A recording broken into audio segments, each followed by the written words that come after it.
बारियापुर पसोई रास्तार शिलान्यास और ऑपरेशन सिंदूर सफलता को नहीं विशाल तिरंगा शोभायात्रा।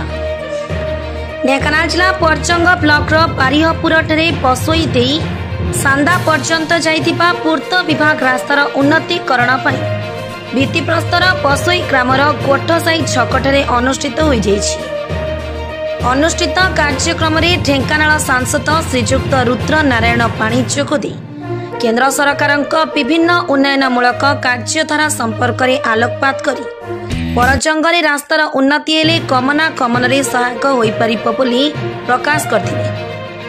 विधायक विभूति भूषण प्रधान जोगदे ए रास्ता संपूर्ण हेले जातीय राजपथ सहित जोगाजोग में सहायक एवं आगामी दिन में जनहितकर कार्य त्वरान्वित होगा संपर्क में सूचना देथिले। पूर्त विभाग अधीक्षण जंत्री जयंत कुमार नायक 8,69,00,000 व्ययपराधे बारियापुर बसोई कंकिड़ी दे सांदा पर्यंत 5.570 रास्ताटी ओसारिया रास्ता परिणत होगा सहित आगामी 6 मास मध्य संपूर्ण हेब बोली सूचना देथिले।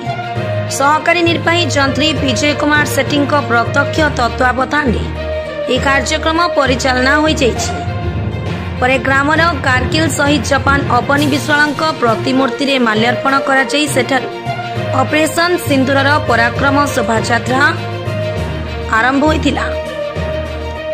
ए विशाल शोभायात्रा पसोई ग्राम बाहरी मुक्तापसी दे जातीय राजपथ में जाई बारियापुर दे परचंग ग्राम स्वाधीनता संग्रामी महेश चंद्र सुबाहु सिंह पीठ में पहुंचीला। सेरे संग्रामी महेश चंद्र सुबाहु सिंह प्रतिमूर्ति में माल्यार्पण कर कार्यक्रम में जिला सभापति रास बिहारी बेहरा, पंचायत समिति अध्यक्षा शर्मिष्ठा तल बेहरा, उपाध्यक्षा यशस्विनी राउत प्रमुख उपस्थित थे।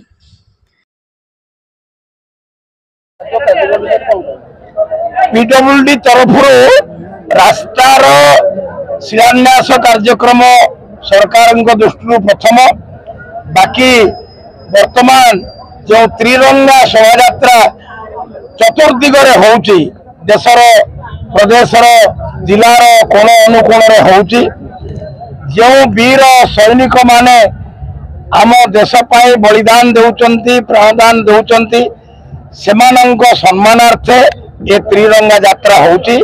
आमर स्थानीय लोकप्रिय विधायक ओडिशा विधानसभा अन्यतम standing committee chairman Vibhuti Bhushan प्रधान एवं अन्यान्य समस्त कर्मकर्ता नेतृत्व में आज परजंग ब्लॉक बसोई ठारू ब्लॉक हेडक्वार्टर पर्यंत ये तिरंगा यात्रा जाउची।